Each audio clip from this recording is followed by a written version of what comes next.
Hello everyone, this is Game Taco, and we're back in Monster Hunter Stories 2, Wings of Ruin. Today we'll be continuing our journey through the game in this review in progress series. Last time we had a very eventful premiere episode. A quick recap.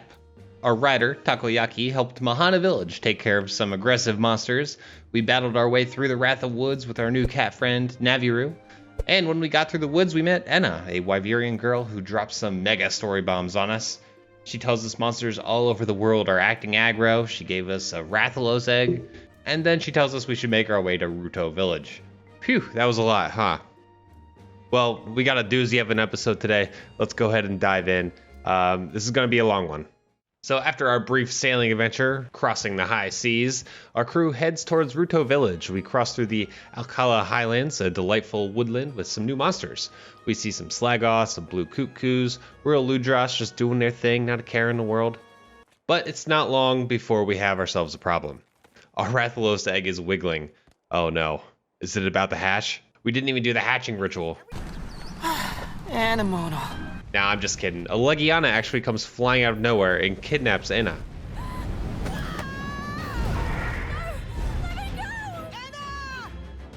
She was only with us for a few minutes before she was abducted. We're actually the worst escort in the world, I swear. Everything is actually fine though, because moments later we find Enna and her abductor, a sad Wyverian boy named Alwyn. He's from Rutoh Village. As Naviru says, Like we might have gotten off on the wrong path, huh? And he shows us to the village. And here we see Tsukino continue to stalk us from a nearby cliff with her cryptic moon dialogue. The moon's blessing is with me. Rutoh Village is a neat little town that looks like something out of Lord of the Rings. The houses are all little hovels with grassy roofs, but they still have that Monster Hunter flair, aka cat ears. When we talk to the elders, they're upset that Enna would risk her life to cross the sea by herself and give Red's kinship stone to me. They're welcoming for the most part though, so I'm just like, Why do you see my Egg. This obviously upsets them and they start insulting me. I told you, Takoyaki has some big shoes to fill. Red was essentially a celebrity. Anyway, now the elder is butthurt and thinks the egg is going to hatch a monster that will bring about the destruction of the world. Then comes Naviru with some straight logic.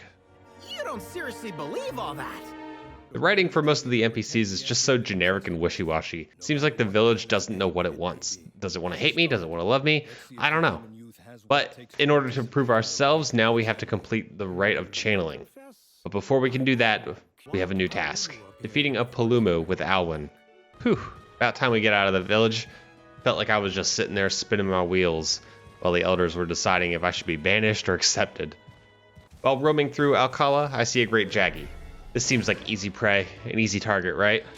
Yeah, no. I got my ass handed to me by this great Jaggy and his posse. Even the little bastards hit crazy hard and knocked me out. What the hell's going on here? I'll tell you what's going on. You're supposed to let Alwyn do all the work. He and his Legiana are head and shoulders above me in terms of damage and defense. In fact, if it wasn't for Alwyn, I'd be dead. I would have trip-carded. I only had one heart left at the end of the battle. I may have overestimated my capabilities a little bit, so I head back into the village to heal and check out the shops. I end up coming out with some fresh new digs, some Puke armor, and a Puke greatsword. I realized I haven't really explained the armor system or the upgrades to the armor system yet. Basically, to craft or upgrade equipment, you need to use materials that you get from the field or from defeating monsters. It's pretty similar to the crafting in mainline Monster Hunter games, but obviously simplified to fit a turn-based RPG. Now our next target here is an Arzuros, a creature returning from the first game. This time we do a lot better. Arzuros is mostly power, so he's easy to predict. And he doesn't have additional monsters to help him. Alwyn finishes him off with his rider skill, Icicle Realm.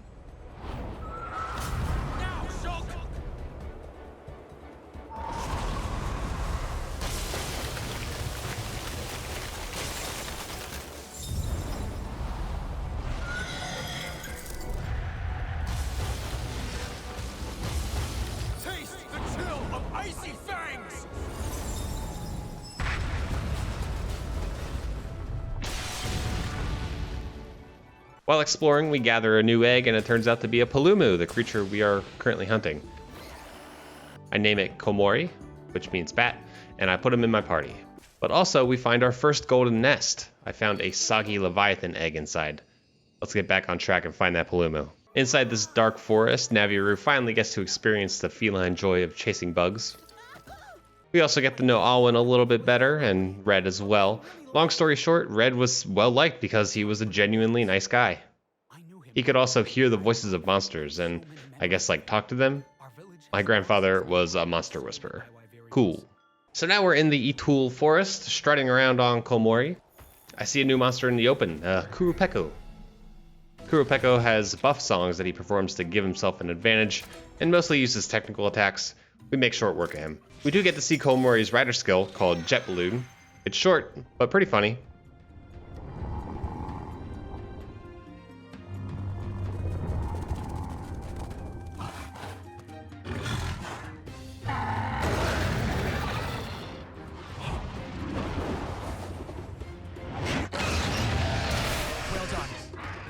Now the coolest part of this area is this last room here. Look at all the glowy effects. It just looks so cool.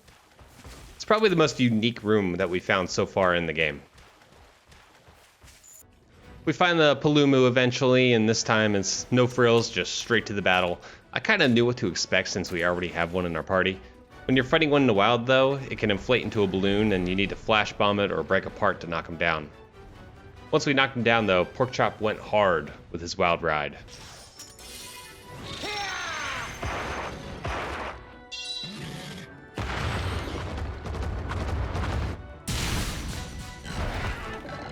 Once the Palumu was taken care of, we grabbed another Palumu egg and scrammed out of there.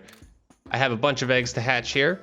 We ended up getting a Royal Ludroth, I named him SpongeBob, an Arzuros named Kuma, and another Palumu, which I didn't name anything.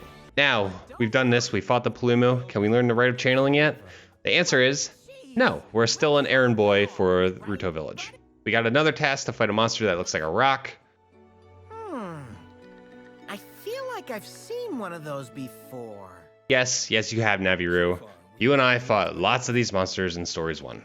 Let's get this over with so we can learn the rite of channeling and get moving. Now, on the way to find the Gravios, we found an Everden. We were introduced to Everdens at the beginning of the game, but I didn't mention them.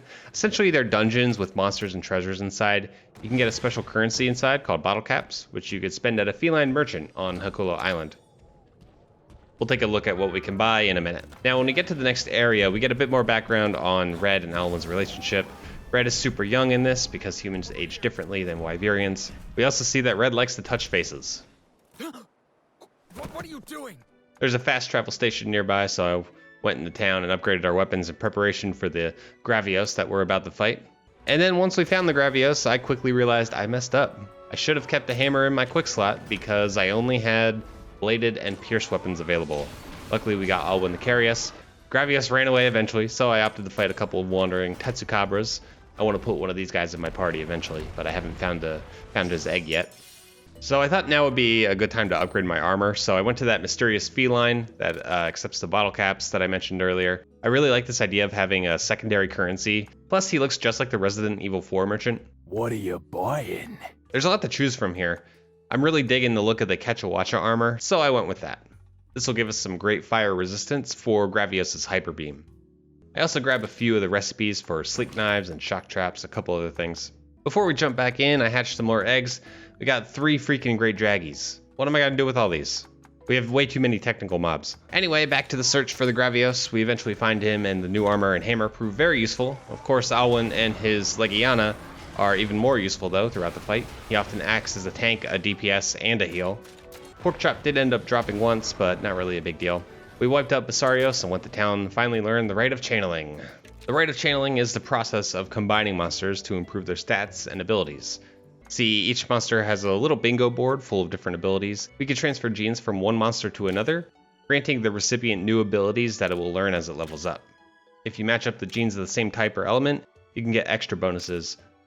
Now this does kill the original monster, unfortunately, so don't tell PETA. So it's most useful with monsters you don't really need it anymore. We just learned the rite of channeling, and then yes, we have another panicked villager running to ask us for more help. This time we need to head to Alcala Cave and defeat a Ian Garuga. This feels a bit like an anime filler episode, so let's just jump ahead a little bit. Believe it! On our way to Garuga's cave, we find a cute little feline in a dress, but it's interrupted by yet another Red and Alwyn flashback. Hey, look, a feline. line. And then we just walk away from the cat. So weird. Okay, bye. We find the Garuga at last. Hey, there's my thumbnail. Anyway, we're fighting the Ian Garuga, right? And the Garuga isn't too difficult. Kuma does an excellent job of hitting hard and fast. Kuma is an MVP. The only new mechanic Garuga has is the noxious poison, which just does more damage than regular poison. We wrap it up and the cute feline is still there. There's a funny scene where Naviru gives the cat his paw print. The little bird gave it away, but this is obviously Tsukino, and our heroes just have no idea that they're being followed. Back at town, there's another problem. Now there's missing children, so we need to find them. There's so many problems going on since we've arrived. We're just bad luck, I think. Are we the bad guys? I crafted a new hunting horn that looks like a guitar. It's badass, to be honest, and the first hunting horn that I crafted in this game. Now, I'm going to be kind of brutally honest. Rutoh Village is seriously starting to drag on. We've helped these Wyverians over and over and over again. I mean, even Naviru sees that we're being taken advantage of. You're sending us on another quest already?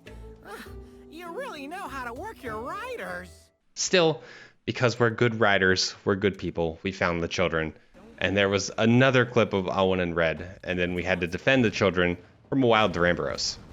This was actually a really cool fight, though. I was able to try out the hunting horn this time, and as expected, the skills are mostly supportive.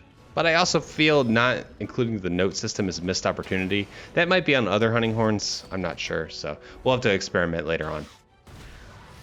One more mission. This is the last mission from Rutoh Village. We need to kill a Nargacuga. Alwyn and I go find this Nargacuga and defeat it quite handily, but then Naviru suggests that I fight Alwyn. This could be interesting. Tsukino comes out of nowhere, this time in a different costume, and acts as the referee. That's pretty funny, not gonna lie. But fighting Alwyn, oof, man, this fight was tough. Just like any other battle, Alwyn does loads of damage when he hits, and when his rider skill hits, it's a guaranteed instant kill on your hunter. Right off the bat, I really messed up. I sent out Kuma, who's weak to pretty much every attack. He died on the very first turn. Sorry, Kuma. Even after switching to Midori, my Puke, I squeaked by on the seat of my pants, literally. At one point, my monster had 1 HP left and I had 1 heart. If I would have taken 1 more damage, I would have lost the fight. Thankfully, Alwyn's Legiana felt like a glass cannon. I was able to knock it out 3 times and save myself with potions.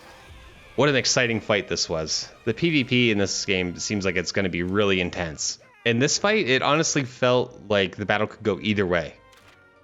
Defeating Alwyn unlocked the multiplayer mode, including PvP and cooperative. I'm not sure if people still play this game. I am a bit late to the party, but it is nice to have it unlocked in case we want to do some cooperative stuff or PvP stuff, who knows. Back at Rutoh Village, celebrations are in order. We find out that Alwyn is allergic to cats. It was a pretty funny scene. I'm about to learn how Red saved Rutoh Village all those years ago, but Enna insists that we go to where it actually happened. I guess we'll tackle that next time. This episode has gone on far too long. So real quickly, let's just talk about Rutoh Village after the fact. Man, I was not kidding when this felt like an anime filler episode.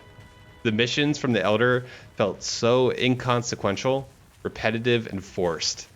To be honest, the missions were just, they were kind of like vectors to just show us the flashbacks of Red and Alwyn. I mean, it's nice to know how much Red meant to Alwyn and the village and all that, but at the same time, it's just hammering the same points over and over and over again, and it makes the player seem like such a dunce in comparison. However, the gameplay is still very intriguing. Seeing the new monsters in the field and fighting them is fun, and the difficulty has increased even if it's just a smidge. Some standout moments include the Duramboros fight, and of course the fight with Alwyn. Fighting Alwyn came out of nowhere, and man, that was really close. I really had to pick and choose my actions, which makes for a fun turn-based battle. In the end, this video is covering nearly 5 hours of gameplay. I haven't really stopped to grind it all either. Well, thanks for watching everyone. I better get to editing all this, it'll probably take me a while. I'll see you guys in the next one. Have a great rest of your day. Peace!